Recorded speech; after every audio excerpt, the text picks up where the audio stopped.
Hello, and welcome to episode 176 of the Casual Try Hard podcast. I'm Brian, And I'm James. and this week we're just gonna kind of talk about prices and things to buy. Again, we always come back to I don't understand how prices work anymore. Yeah. We're looking at you, Ledger Shredder. Yes, we are looking at you. So with all that, if you want to get at us with some show ideas, since Wizards has decided that there will be no new standard sets forever, or at least for till the fall, you can get at us on social media. You'll find all of the links in the description below. Yeah, we had some good ideas from last week. People got at us with what they want to hear about, but we want them to keep coming. Let us know what you want to hear about, and we'll do our best to make it happen, as long as they're something we can do a show about. Like Brian said, links for social media are in the description. All the best ways to get a hold of us. This week we're going to be concentrating on prices from TCG Player. So this would be a good episode to check out our YouTube, since we're going to have the website up behind us, so you can kind of follow along. CasualTryHardMTG on YouTube. If you guys haven't checked the show out that way, like I said, this would be a good one to follow along with. And also use our TCG Player affiliate links. See how we did that? We wrapped them both in there. tcg.casualtryhardmtg.com. Follow that link to TCG Player. Anything you purchase will help support the show, and we really appreciate it. If you guys want to support us a little bit more directly, very directly, the directest way you can do so at patreon.com/casualtryhardmtg. Chip a couple bucks in, you get access to our pre-show, which this week went pretty long, so it's a whole bunch more of us if you like that. You also get access to our show notes, and you get put on my mailing list when I send stuff out to you guys.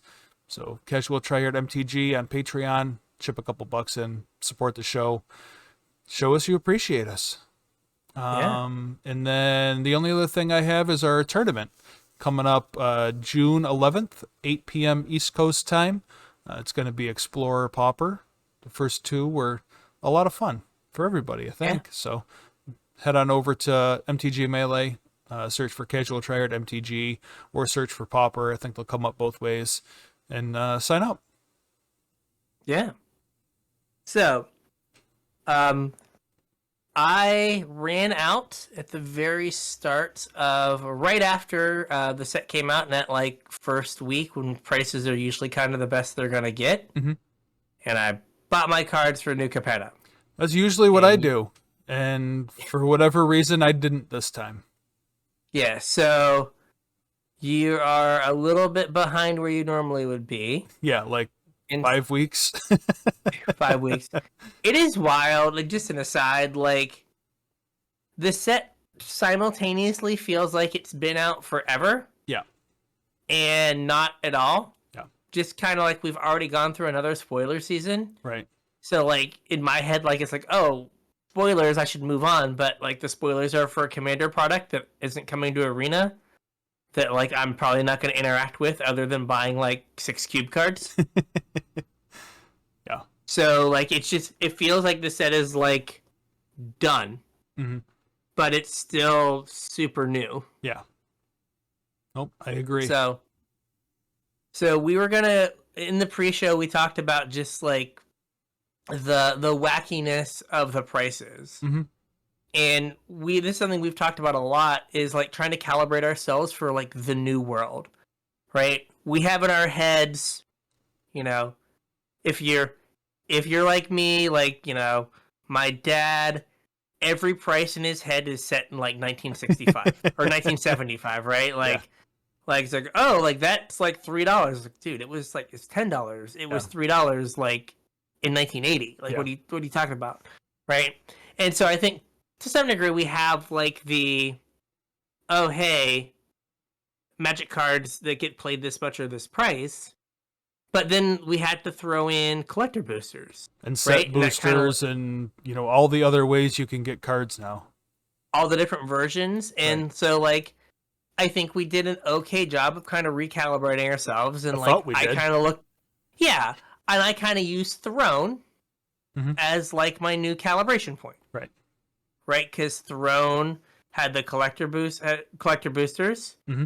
It had the storybook frames. Right. It had the full art cards. Yep. Right. The extended art or whatever. Yeah, the extended art or whatever they're called. So it's like, oh, okay, like that is. It didn't have set boosters though. Didn't have set boosters. Fair. What was the first one with set boosters? Zendikar Rising? Was it Zendikar Rising? I don't remember. I think it was Zendikar Rising. It is hard to keep track. So Zendikar Rising, okay, they did. I'm looking on the oh gosh. Ikoria did. And Theros Ikoria, did. okay. So like set boosters were they just right after Throne? Ikoria, maybe? Or Ikoria started? Did Ikoria have set boosters? Maybe Ikoria didn't have set boosters. I know, I'm trying to... Maybe Theros didn't have... Maybe it was Zendikar. I don't know. I don't remember. Yeah, it's hard, man. Yeah. It's hard. I'm trying to find a way to like get that answer. The way to get that answer involves a lot of scrolling. Sorry. No, that's fine. It's fine. No big deal. There's probably a better way to do it than what I'm doing, but it's the first thing that came to my mind. And the thing I looked for was not good. Anyway, but we had like kind of like calibrated ourselves that for the most part, having the additional versions and the additional card stock, basically, right? Mm-hmm. You're just more cards, right? There were more Bone Crusher Giants in Throne of Eldraine than there were in other sets, right? Or for a comparable rare, because like you got them in collector draft boosters. packs, you got them in collector boosters, yep, right? And so it's like, oh, that's going to make the regular version of Bone Crusher Giant cheaper, yep, because there's a more desirable or rarer version of the same card. Mm-hmm. Cool, makes sense. Yep. It was Zendikar Rising with set boosters. Okay. Yep. And that kind of made sense. And it was like, oh, that's going to keep prices low. Mm-hmm. Well, then this set happened. Right. This set's wild. It is. So, first, the Discord around the draft mm-hmm. environment is the hottest of garbage. And like I haven't done. If you guys have been checking the YouTube page, you can relive some early drafts, but I've not done a draft in like 2 or 3 weeks. Yeah, I think I burnt out on this set really quick. Yeah, like have no desire to go back. Yeah, and do more drafts. So like you've kind of lost that aspect of it, but there's still all these ways to get cards, and then they just don't make sense price-wise. Yeah. So the card in particular that we're talking about is Ledger Shredder. Yeah. Let's see. We'll go high to low. And we're probably going to have to scroll for a little bit to get through all the fancy cards. But not that far. There you go. Yeah, there we go. Well, that's the extended art. But yeah, $30. For the extended art. Yeah. How much is the regular version? Let's see. There you go. $20? $20. Yep. So we in the pre-show were talking about this, trying to think of like a parallel for this card. Mm-hmm. To have a like in the like collector booster, set booster era. I don't think there is one. Right? And kind of like our criteria was, right, what is a rare that got played in multiple formats? Mm-hmm. And the rare I could come up with that got played in all the formats, that's like a collector booster era card, and set booster apparently, was Skyclave Apparition. Yep. Now, it's weird because you pointed out it randomly, they just started putting it in like pre-con decks. Well, I think they got scared for a couple reasons.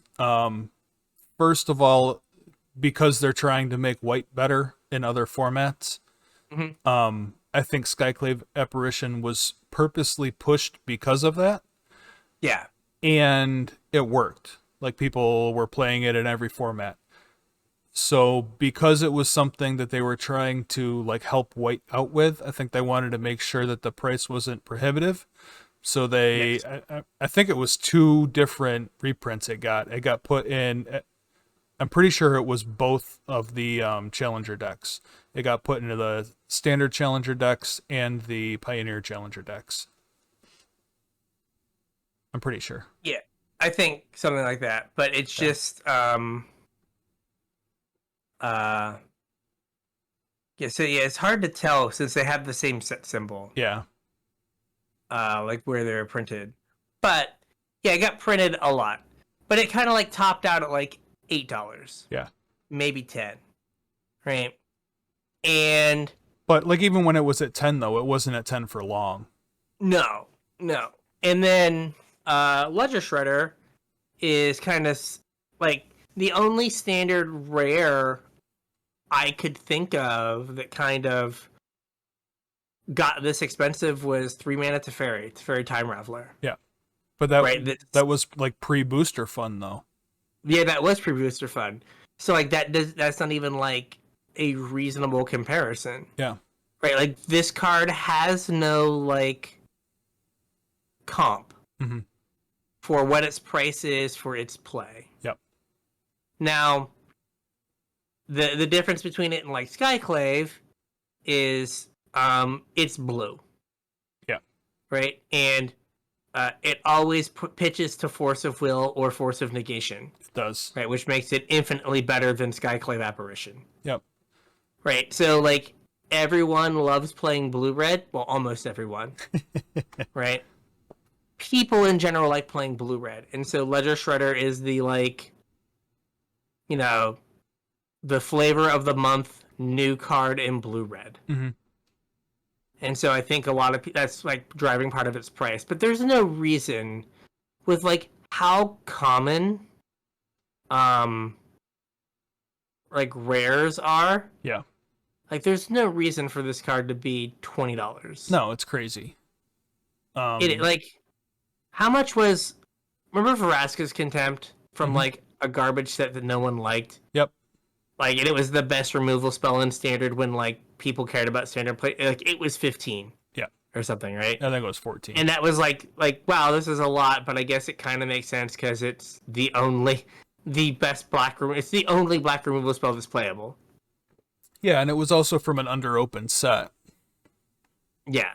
So, like, the set went out of print early, like, nobody really liked it. So, by the time it was found that, like, black-green was a good deck to be playing in the format, like, there wasn't any more copies to be had.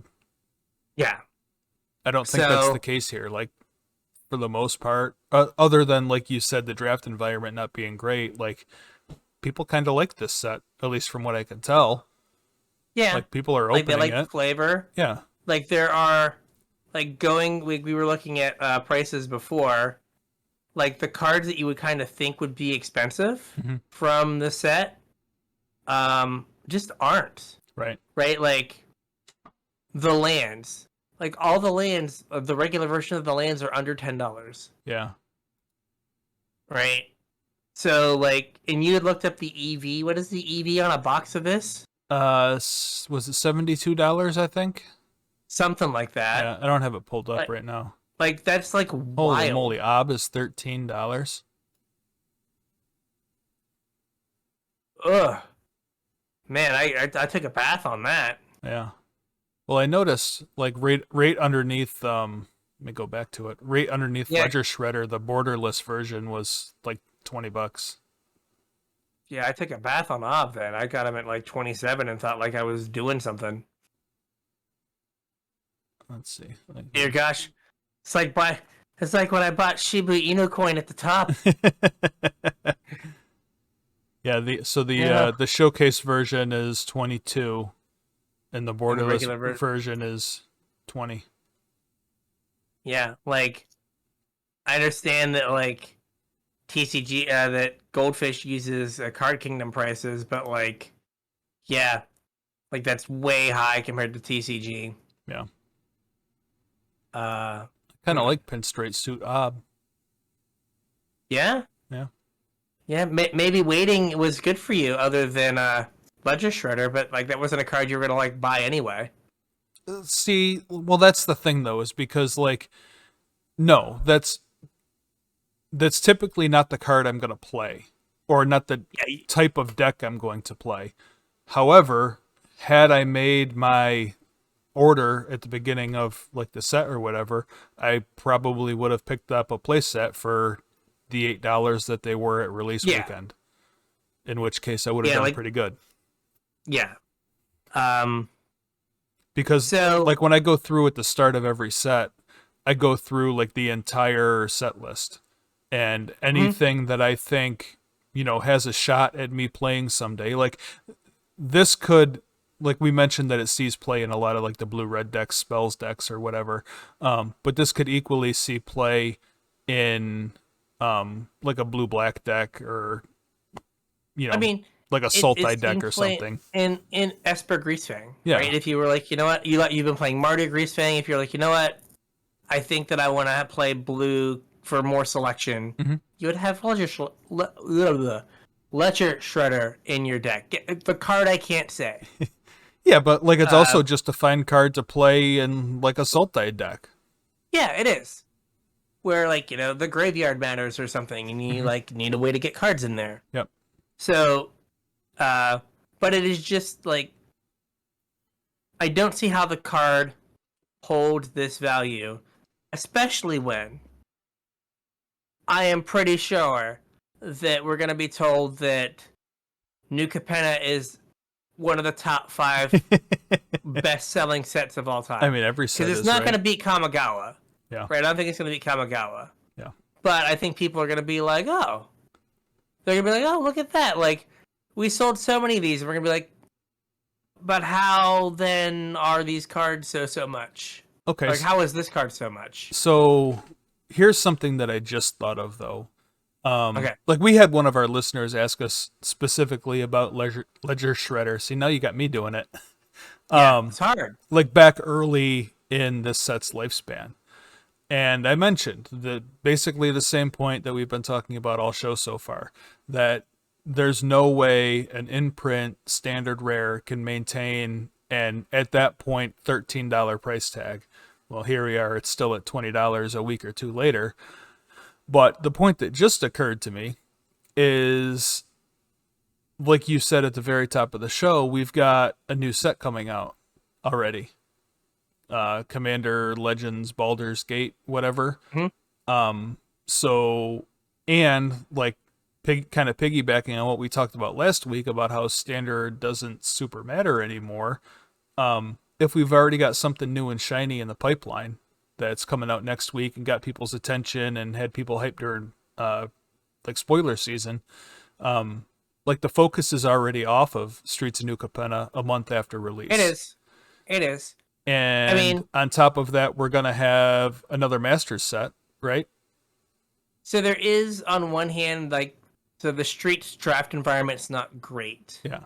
And then we're getting a new primarily draft set, right? Immediately after. So, like, you know, if your F&M does drafts, maybe your next 2 drafts are Baldur's Gate. Yeah. Right? And then maybe you go back to Streets of New Capenna because you need like a palate cleanser. And then in, you know, another month there's gonna be another draftable set. Now granted it's gonna be like a double masters product that is $1 million. Yeah. A draft. Yeah. And so people are probably gonna be running out to like draft that. But on one hand, one of the points I brought up was this is a set we have for like the next 5 months. Yeah. Like this is going to be a set that's like sits in standard for the longest any single set has sat in standard by itself. As the newest product, yeah. As the newest product. Since we've been playing in the last 10 years. Right, Maybe but in the last 25 years. like if the focus isn't standard, though, does it matter if it's sitting This is as the true. newest set in standard? If This is true. It's like if a bear farts in the woods, does anyone hear it? Like, you don't know. Yeah. So I feel bad that we were like, there's no way it's going to be more than $13. Like, it's got to come down. Yeah. But like all previous history said this card comes down. Right. And there's also part of it where on one hand, there's a lot of people are trying it and being like, oh, it's pretty good. Like, oh, I can play it. I don't know, like, if in a month, if the legacy players are just like, yeah, I'm not going to play Ledger Shredder anymore. Right. I'm off it. Yeah, Right? but do you think Like this price is coming from Legacy, though? I mean, think it's sure not helping it, but... I think it's coming from everything. Yeah. So, like, you have this thing where, like, you've got the legacy players, the modern players, the pioneer players. I don't think it's seeing standard play. Yeah. Right? Like, they're the ones driving the price. Mm-hmm. So part of it is, right, like, if you've got $1,000 Volcanic Island, what's the $20 Ledger Shredder? Right. Right? You're like, whatever. Like, I want card. I buy card. Right. I think there's also, like, maybe, like, some weird price memory from Magic Online. Yeah. Because you know how much this card is on Magic Online? No, it's probably $80. It's 55. 55, yeah. So, like, how many people are like, oh, man, $20 is a steal? Yeah. Also, I don't know how many people have played this card in paper. This just seems to be, like, the king of missed triggers.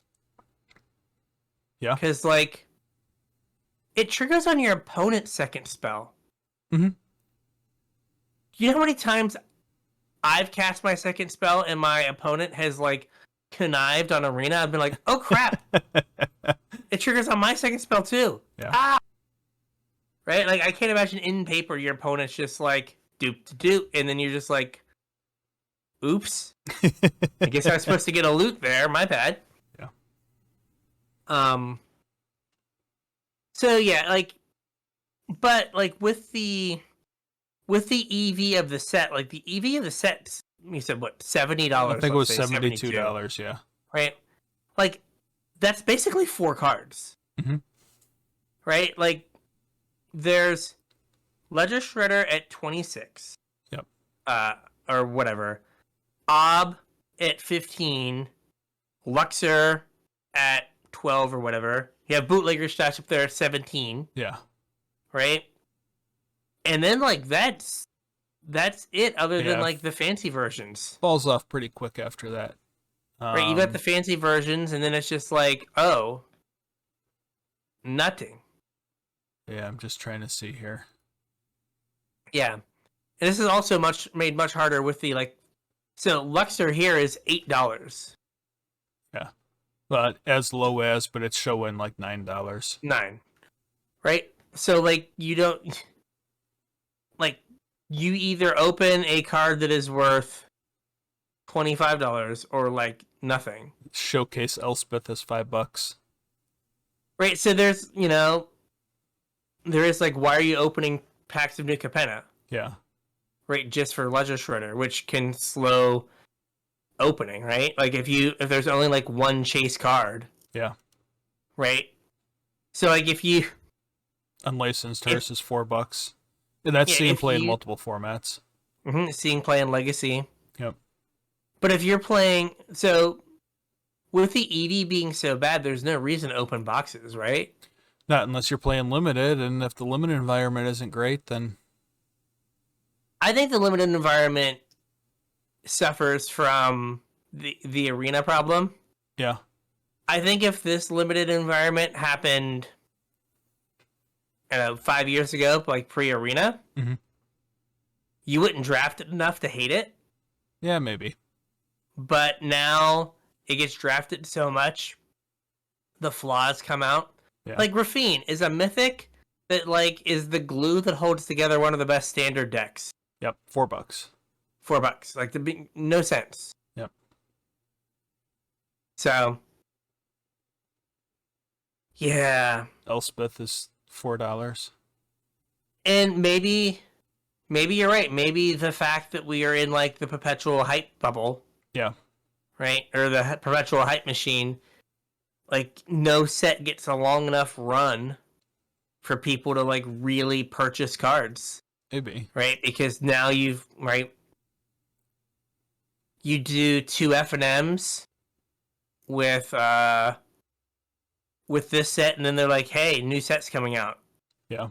Right, and then maybe you're like, well, I need to save my money to draft that set a couple times.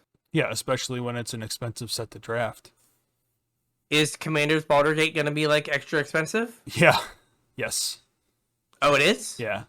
Well, it's not. Oh, I don't think it's quite Masters level expensive, but it's the first set to like experience the Wizards price hike, and also they've reduced the number of packs per box.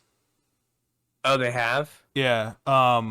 Is it like 20? Are they doing the 24 thing? So it's like perfect for a draft? Yeah, the draft boxes are 24 and the set boxes are 18. Yeah. And I think like Commander Legends, I don't believe we didn't have set boxes for Commander Legends, I don't think. But it was priced like a Horizon set, I think, if I remember correctly. So Commander Legends, Collector Booster, the box is $250. Okay. And then a draft box is $100. Oh, okay. So it's the same price as it's. But I don't know how many packs are in it. But it's only 24 packs. Yeah, it's 24 packs. As opposed to 36 for 100. Yeah, but I thought the price of a box was going up though. It is, but like if they're like 120 now for 36 packs. Well, I think it's still like supposed to be an 11% increase. Yeah. But that is a lot.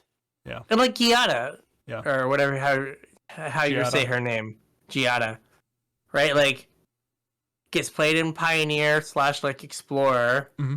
It's super snowbally and was like clearly printed to be the Angel Commander. Yeah. $2. Yep, $2. So like, I understand that Ledger Shredder is good, but it just like it's becoming harder and harder to like predict prices now. Yeah.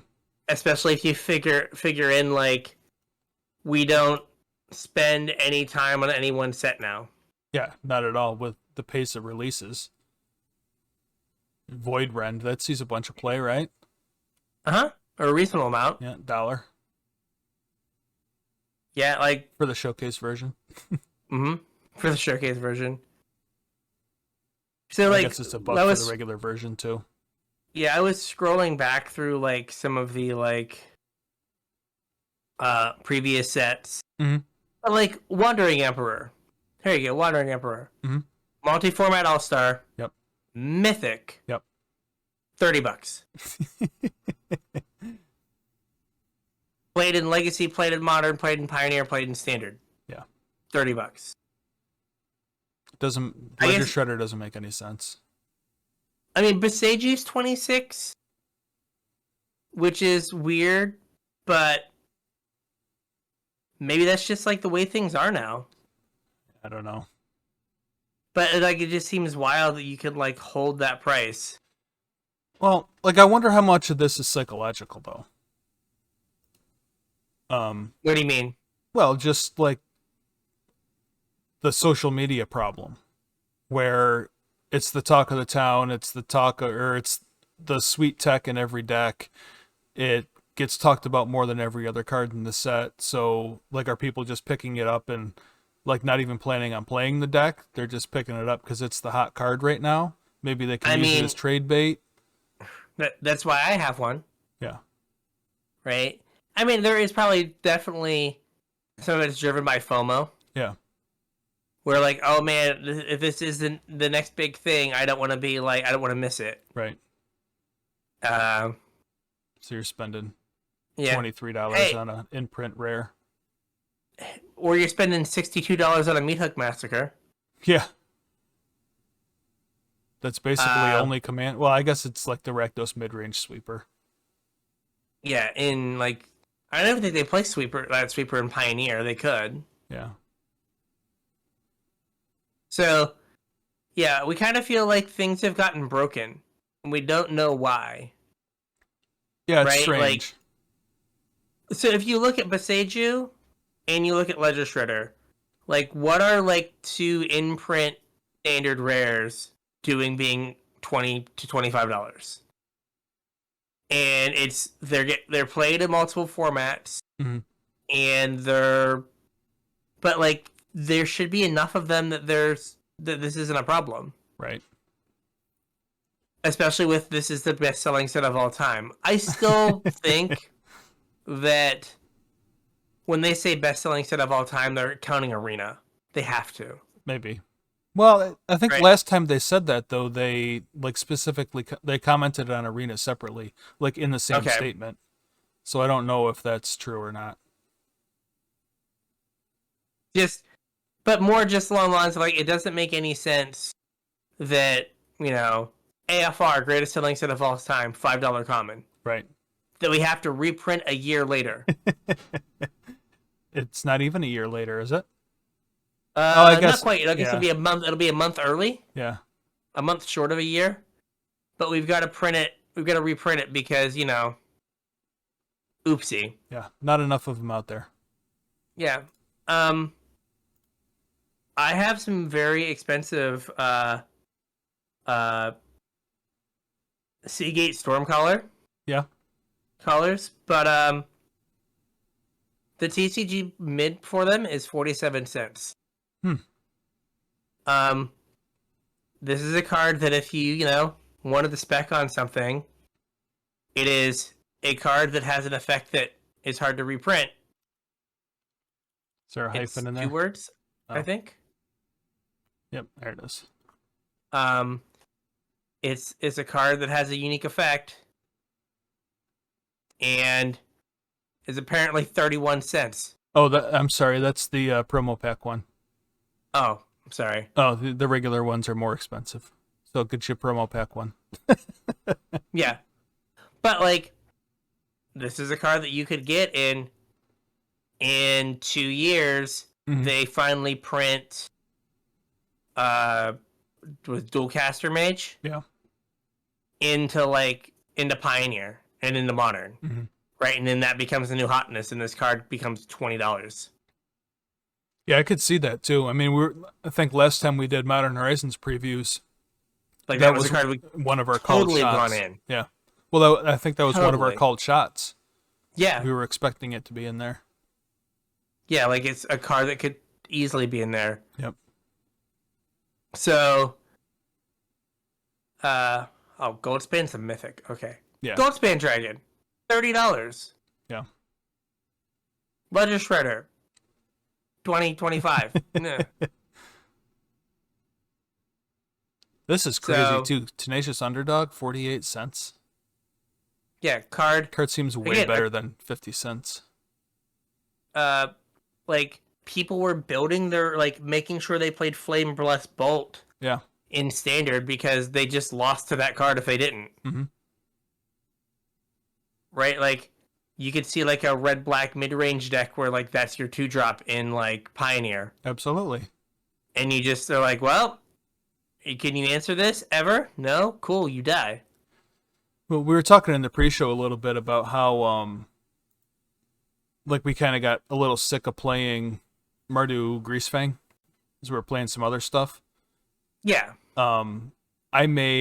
It's a mostly mono black aggro deck, but it's a Rakdos Ob deck where I'm playing like all of the 2/1 drops and all of the like 3 power 2 drops, and then Ob is like top of the curve. And this thing's a house, man. If they don't have some way to exile your graveyard between this and Scrap Heap Scrounger, like Yeah, you close games very quickly. and like you're super resilient against removal. Mm-hmm. So looking at like we go back to just looking at Streets of New Capenna, we kind of talked about how we think that Ledger Shredder is perhaps not not properly priced. Mm-hmm. And you brought up your boy there, the Tenacious Underdog, as being perhaps an underpriced card, a buy, if you will. Are there any other things that like stick out to you as like, hey, maybe this is a card we should be looking at buying? I mean, I think Ob for $13 is a pretty good deal. We'll probably be picking those up after we close the show out tonight. Yeah, and me and my $25 obs. Sorry. Just like the 13. Nah, it happens. It happens. You can't win them all. You had mentioned the lands.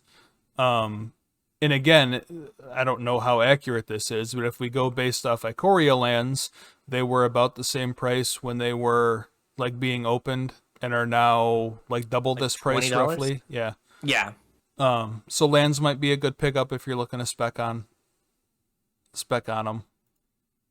I went up here and I searched by best selling, so I don't know if this is the way to do this or not.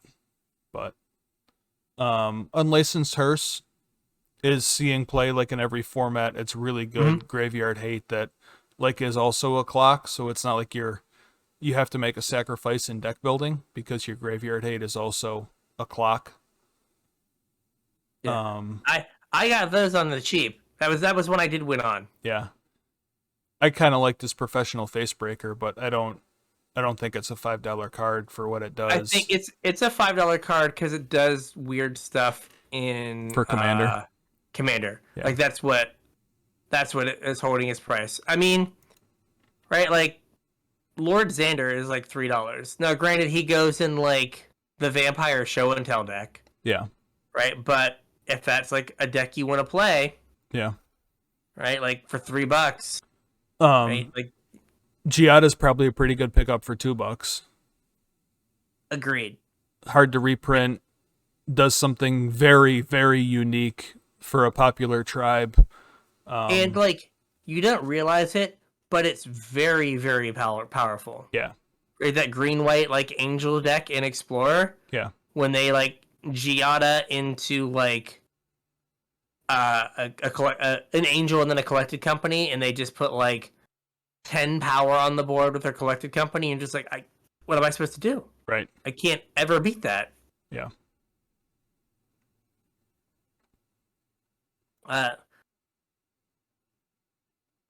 Two cards that you can get to play together, and do I know if it's good? No, but it's probably gonna be fun. And like, am I thinking about making this Explorer deck? You can get yourself a Fight Rigging. Yeah. For like less than $1 and Shakedown Heavy. Yeah, that's like, true. Pair that with like some Elves and a Rotting Regisaur. I like Shakedown Heavy anyway. Like when we were doing our set review episode, I really liked that card. And yeah, I mean, like I think all of the Hideaway cards are probably pretty good pickups. They all do something big and splashy for Commander, which is good. They're all pretty reasonably priced, like mana-wise. I think they're all under 75 cents. Yeah. And they're kind of hard to reprint because of Hideaway. Like, that's not a mechanic has a ton of design space, so it's hard for them to use it frequently. I mean, this is the first time they've used it in like 10 years? And they had to like rewrite the rules to do it, right? Yeah, because before Hideaway was just like a set number of cards. Yeah. And so they changed Hideaway to like change the number of cards that you hit away. Yeah. Because it used to be like 4. Maybe. And so they made it 5. They gave it a number. Yeah. What do you think about Urabrask for $2.50? I do not know. I'm trying to remember what he so you get an extra turn or an extra card, and your opponent only gets 1 card. The exile. Like, I think it is. Like, did you see the red-white lock deck where you play Urabrask and Drannith Magistrate? I heard about it. Yeah. Where you just I think Seth went 5-0 with it. Oh, really? Yeah. Wow. Like, just got like, it's like a red-white deck, like kind of controllish deck. You just get your opponent like with no cards in hand, and you just like boom, you like play the Erebras by itself, and then if you hit Tyrannus Magistrate, they just like if you don't have a remove spell in your hand, you just die. Yeah. Like you eventually win the game. Much like Vorinclex does a thing that like, you know, it's kind of doubling season. Mm-hmm. This is a weirder effect. Mm-hmm. That's not as like clearly like portable to Commander. Right. But also like if they print another Drannith Magistrate type card that like makes this really good. Yeah. Then I could see that. I would say a card I have a couple of that like I was like I want Broker's Ascendancies. Mm-hmm. They're like $1. Yeah. Or $1.50 maybe. Because to me that just read like the Commander-iest Commander card. Mm-hmm. Right, beginning of your end step, put a +1/+1 counter on each creature you control and a loyalty counter on each planeswalker you control. Yeah. It's just a way to just get like make your board giant for like no investment. Right. And like what you've got to do that like once or twice and you win the game. Probably. So like and it's only 3 mana, like it's perfect in terms of like you can get it in on curve. You like ramp out some creatures and you play that and you just like accrue value and win the game. Mm-hmm. What like where is Tainted Indulgency in play that it's $1 uncommon? It was kind of like called when like everyone missed Ledger Shredder. Mm-hmm. So at the start when New Capenna was spoiled, people were saying it was the best modern card in the set. Oh. And right, Esper Greasefang in Pioneer plays it. Okay. Any kind of like Reanimator deck in like Pioneer or Standard is playing it. I think like the Reanimator deck in Modern is Esper. Mm-hmm. Because of what is it called? Faithful Mending. Yeah. So like this and Faithful Mending is the way to fill your graveyard or Gotcha. for the Modern Reanimator deck. Okay. I already talked about Offer You Can't Refuse in the pre-show, but Bryant Cook, the maker of the Epic Storm Legacy like Storm deck, Mm-hmm. Has been using an Offer You Can't Refuse in a variety of shells Mm-hmm. as a as a ritual. Yeah. So you know, like playing Neo Brand, it makes it so you can go off turn 1, right? And you just are like, oh, I have a land, I have this, and I have like a free spell. Mm-hmm.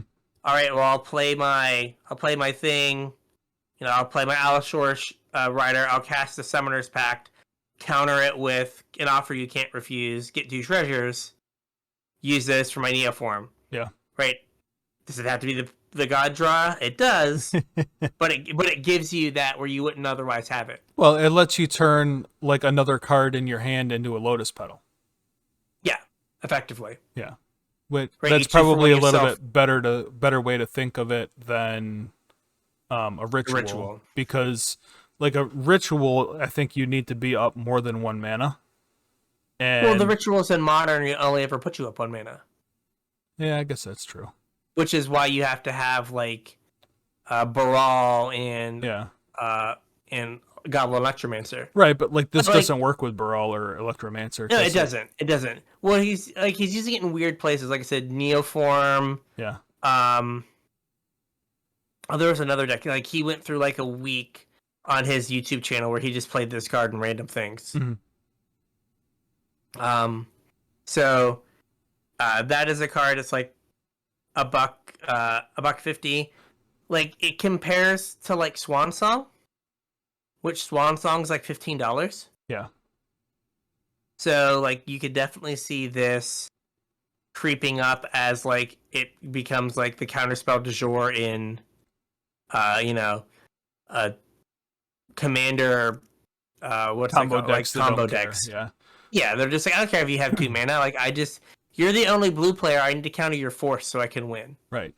The other thing about this card, like kind of another way to think about it, is if you think about the way like they've been making cards for Storm lately, like the biggest pickup Storm has had is it Galvanic Relay? That was the Storm card. Yeah. And that doesn't always set you up to win that turn, but it sets you up for the next turn. Yes. And this kind of does the same thing, where it might not necessarily get you the win this turn, but it jumps you ahead 2 mana for the turn you go off. Yeah. So you just counter one of your zeros and then you use it. So do you think this is a reasonable spec at, $2 or $3 for foils? These are for foils. Maybe. I don't know about. It could be like if you use Swan Song and like you play the long game, where like Swan Song now is like $20 or $10 or $15, whatever it is. Like you could see this kind of following a similar trajectory. Mm-hmm. And they're like $1.25 for a non-foil. This guy's got 158 of them for $1.20. Yeah, so like that seems pretty reasonable. Yeah. As like, again, it's one of those things like, so if you're wrong on $27 obs, right, it hurts pretty bad. Right. If you spend $12 on and get 10 of these, and you're wrong, and they go to $6, it's not the end of the world. Right. You're just like, oh, well, that sucks. But if they go to $20, you're like, genius. That's right. You did it. You feel real good about yourself. You're like, yeah, I did. Yeah.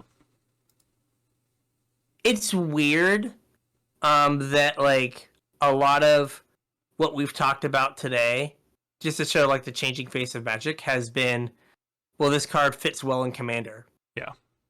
Right? Well, I mean, that's the driving force behind everything now. Yeah. So, what is... Here you go. Just looking on MTG Goldfish, like, they're kind of their, like, movers and shakers. Mm-hmm. What is the, like, most expensive card? I guess this is on, what's it called? On Card Kingdom. But it's still about the same price on TCG. What's the most expensive card in, oh gosh, what is that? AFR. Old Gnawbone? Old Gnawbone. Yeah. At, like, $40. Wow. Card has never like sniffed play in any 60 card format. Yeah. It's just that whole price is Commander time. Yeah. Man, that's and then you have card crazy. Then you have like a Sararak. Oh, I forgot about a Sararak. $7. Yeah. Right, just like, oh, that's like a totally like the next most expensive card in that set is Lolth. Wow. And there's your Broker's Ascendancy. Market price might be 20 cents, but they're like $1. $1. But yeah, like that's a card that seems like you would play it in Commander and like get like you would play it and you'd get like +10/+10. Yeah. Be like, oh yeah, we did it. What do you think about a Topiary Stomper here for $1 for the borderless version? So, what is it? It's similar to Wayward Swordtooth? Yeah. Like harder to cast, but the It same has a kind of keyword card. though. It does. And puts you up a card. Yeah, okay, so it goes and searches for the land, right? Yeah. Puts it on the battlefield. So it's just like better like isn't Wayward Swordtooth like stupid expensive? It is. Wayward Swordtooth lets you ramp though. Like every turn, this only lets you ramp once. So they're kind of they both fit into the same like space in a deck, but they do slightly different things. But when Wayward Swordtooth was like in print, it was not expensive. Like it's only recently gotten expensive. But like I could see the C in play in like an AC or a Tatiova deck or something in Commander. Where it like ramps you. Yeah. And it does the thing that you want to do and is a body. Yeah. It's a cultivate that like plays you a 4/4 with vigilance instead of draws you a second land. Yeah. So like I could see that card doing things. Yeah, I think that's probably worth $1. Yeah. And then we've got like all the right. We're coming up on rotation, Mm-hmm. right? So that's gonna be right the Zendikar Risings of the world, right? Zendikar Rising, Kaldheim, and what was the Strixhaven Yep. and AFR are all gonna leave. Yep. So right, like it might be time to like just wait on those cards Yeah. and see if they go down. Mm-hmm. Here's your fight rigging at 40 cents. Yeah, like you could build a deck that is just big dinosaur, fight rigging, and shakedown heavy, and then pick the big dumb thing you want to cast. Yep. Do you want an Emrakul people? Do you want an Ulamog people? Are you an Ugin gamer? Mm-hmm. Right? And you gotta feed the dinosaur somehow, right? So like if you can't cast your 13 drop, it's fine. You just feed it to the dinosaur. Yep. And you're good. So, yeah. But I think that we need to like I don't know how it seems so hard to calibrate prices now. Yeah, I have no idea. Because right, like on one hand it's like, hey, there's like way more ways to get access to these cards, right? There's all these different types of boosters, all these versions. But then the other thing is like is as soon as the set comes out, it's like, you want to go on to the next set? Want to do the next thing? Yeah. Like I literally just got done with spoilers for this set. Yeah, we know, but you want to go on to the next set? Yeah. But like even think about like Commander Legends. What is going on this week? Oh, we're spoiling the pre-con decks. Right. Like they spoiled the set, and they're like, "Hey, man, you wanna see another set?" Like I can't even buy the set they just spoiled. Hey, man, I got something for you. Come here. Yeah. Pre-cons. Just a taste. Just a taste. Just there's First, a few more first pre-cons. one's on me. Fun. Yeah. Yes, but can I just like enjoy this one set? Yeah. No, you cannot. So it is hard because you never get to focus on anything. So you might not get to that that point where like you're. I wonder how much of like our like old price memory is like because they gave a set breathing 3 room. months to breathe. Yeah, maybe. And do stuff where like now they're just like, no. Oh yeah, oh don't forget they also released the what are they called? The alchemy cards. Oh yeah, I saw something about that today.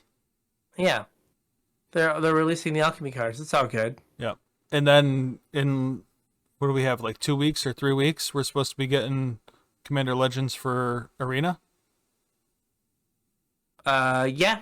That was starting in June, right? Like beginning of June? Mm-hmm. Like whatever, weird version of that set.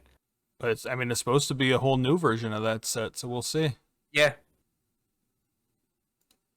What do you think about Ginny Faye's here? Oh, that's not. I was thinking that was Rocco. Never mind. That's the wrong one. I don't care about Ginny Faye.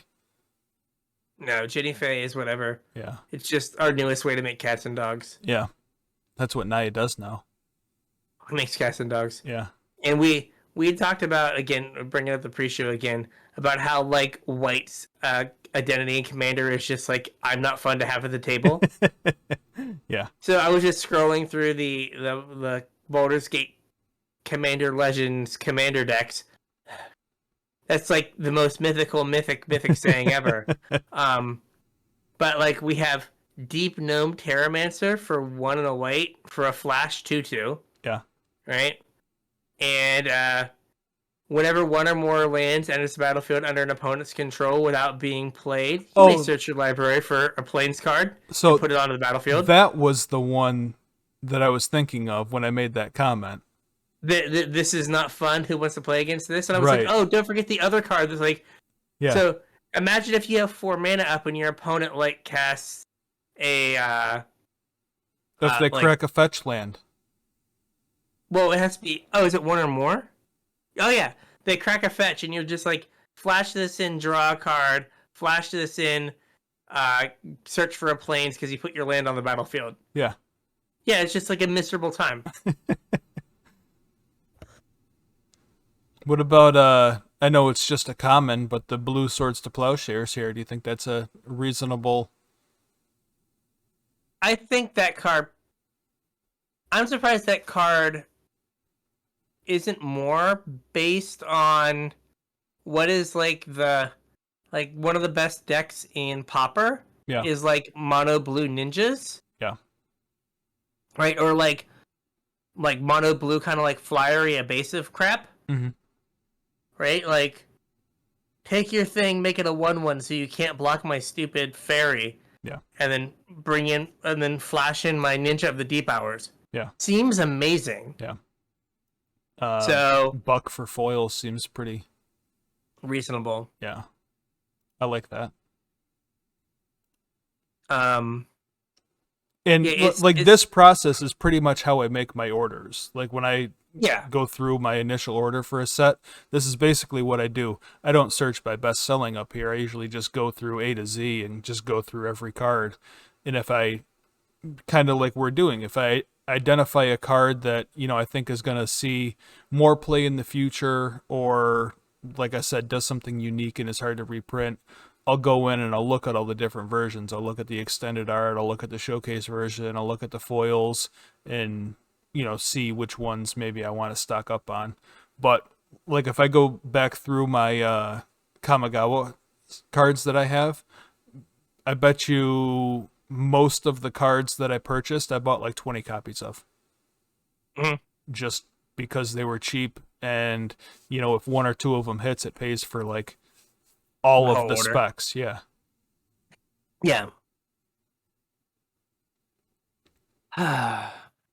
It is it is wild going through this and just being like, like what could be good, and just like sometimes just having no idea. Yeah. Shadow of Mortality, I bought some of those guys. Yeah, I was just gonna say Shadow of Mortality, the borderless versions for 35 cents. Yeah. It does something unique that fills a very specific role. Its current place is just another big thing in the calibrated blast deck. Right. Right? That like maybe you can cast. Mm-hmm. Right? Like your opponent beats you down and you're just like, boom. Yep. Have a 7/7. Yeah, it's kind of like Scion of Draco? Yeah. The 12 mana thing that like sometimes only costs 2 because you like had the right lands. Yeah. So hopefully we get excited about the upcoming sets, or we find a deck that excites us. Yeah. Because it has been a while, man. Yeah. It sure has. I will say that this might be a decent spec. Gala Greeters for a quarter? Like that card should be good, right? Yeah. Like it should, right? I think so. It does like all of the Soul Sisters things. No, it does the Soul Sister thing once. Well, it does it for itself once, and then it gains you life once. So it does both halves, though. What do you mean it does it for itself? Well, because it doesn't trigger. It doesn't trigger when it enters. No, but the first creature you play, it puts a counter on itself, and then it gains life to put counters on other stuff. Yeah, fair. Fair. So it kind of does, like both halves, depending on which piece you're missing.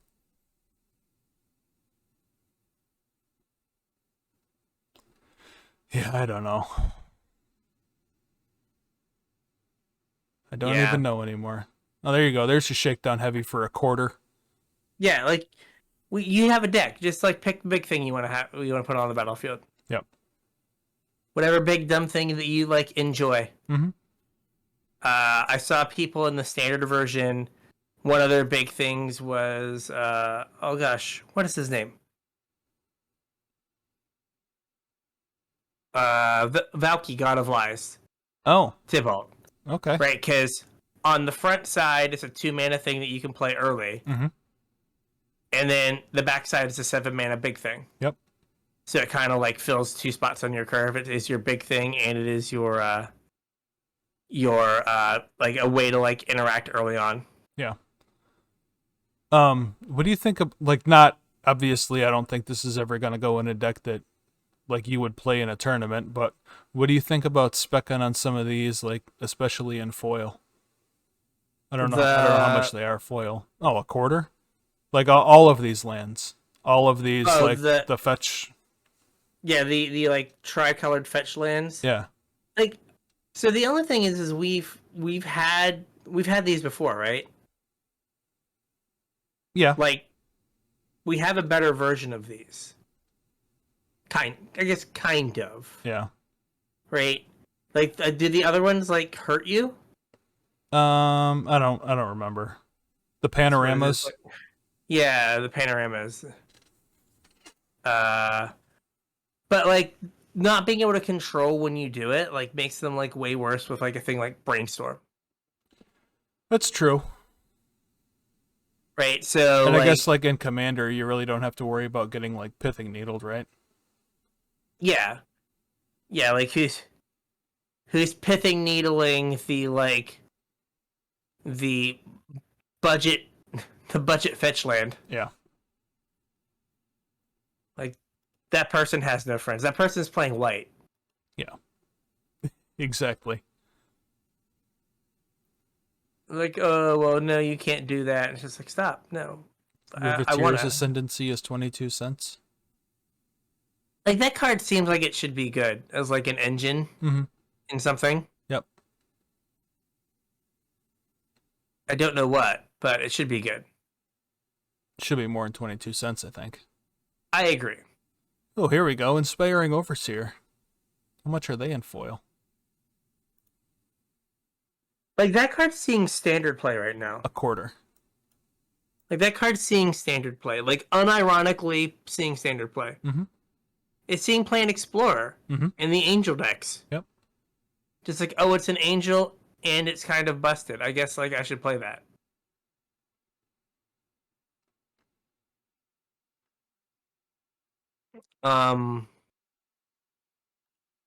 I mean, we don't have to go through this whole set, but no, we don't have to go through the whole set. I was just trying to think of.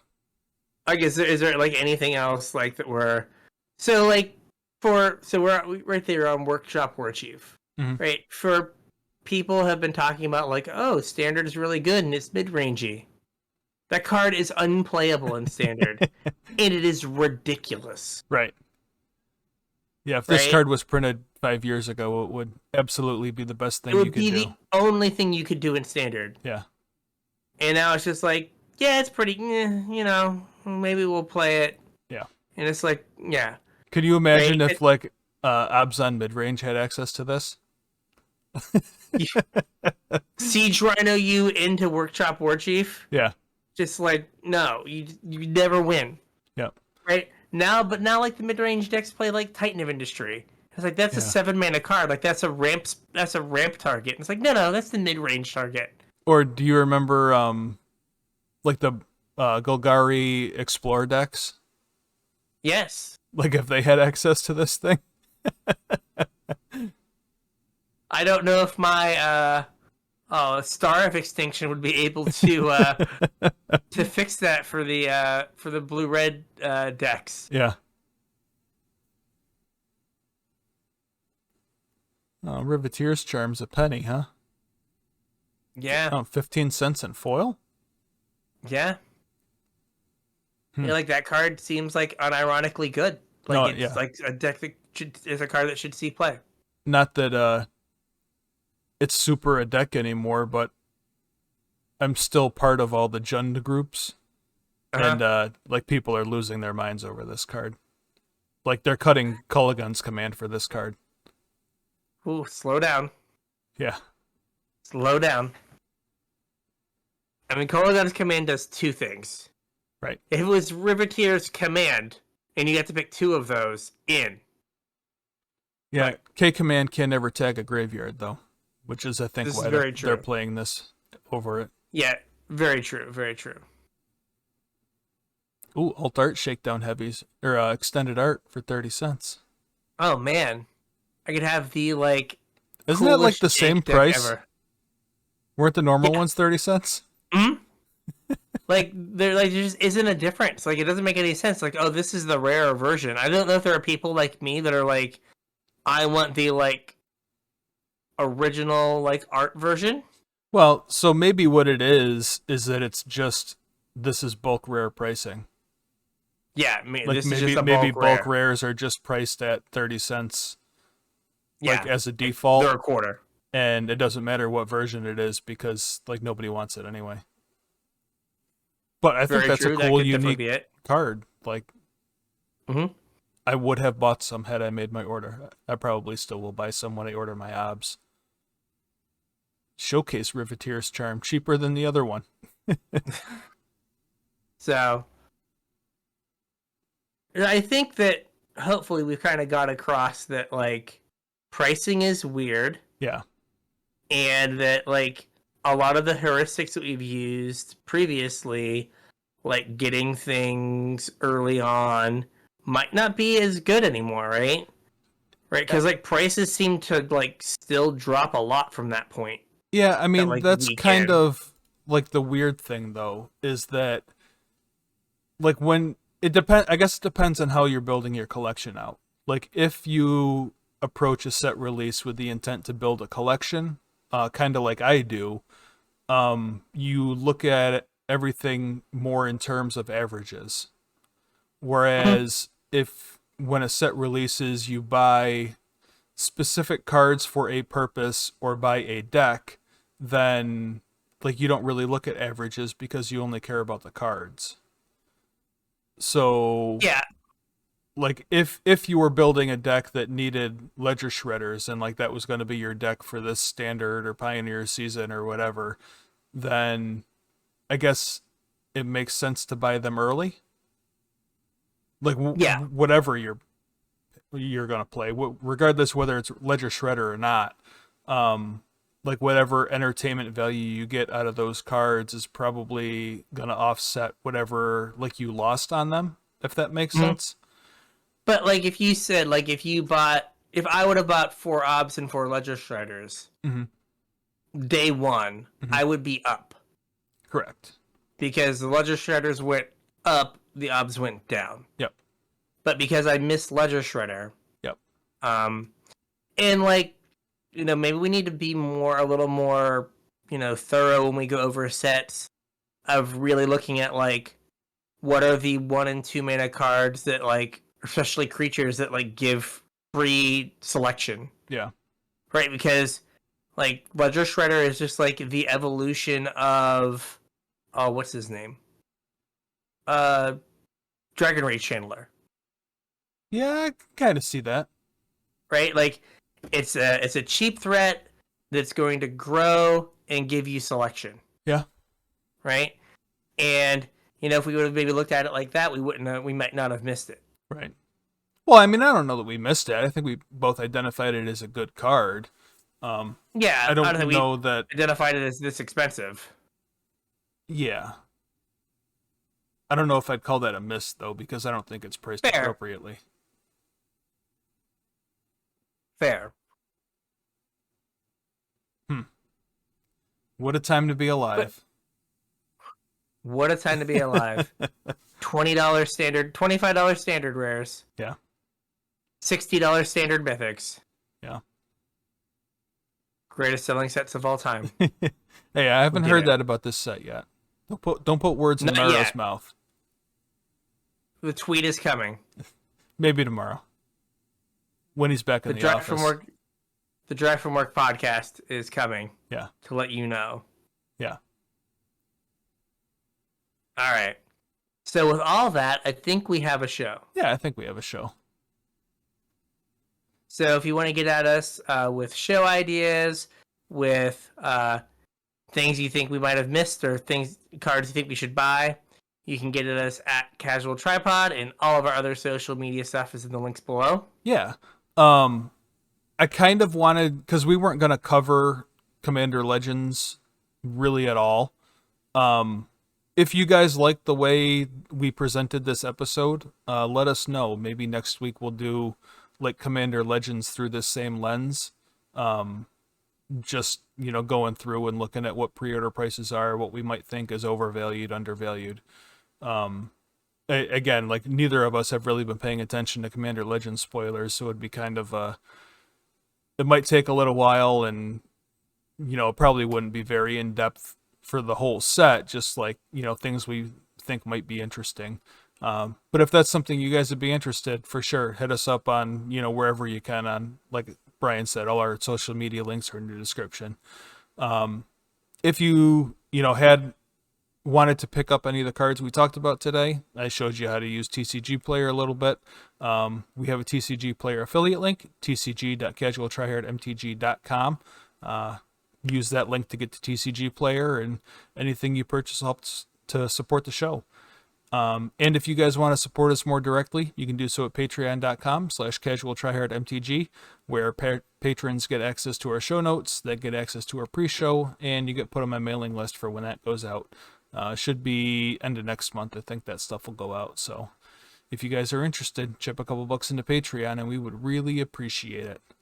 And then we have our tournament coming up, January 11th, 8 p.m. East Coast time. Explorer Pauper. Go to MTG Melee to sign up, and we'll see you there. Yeah. So with that, we'll catch you on the internet. Yeah, we'll catch you on the internets.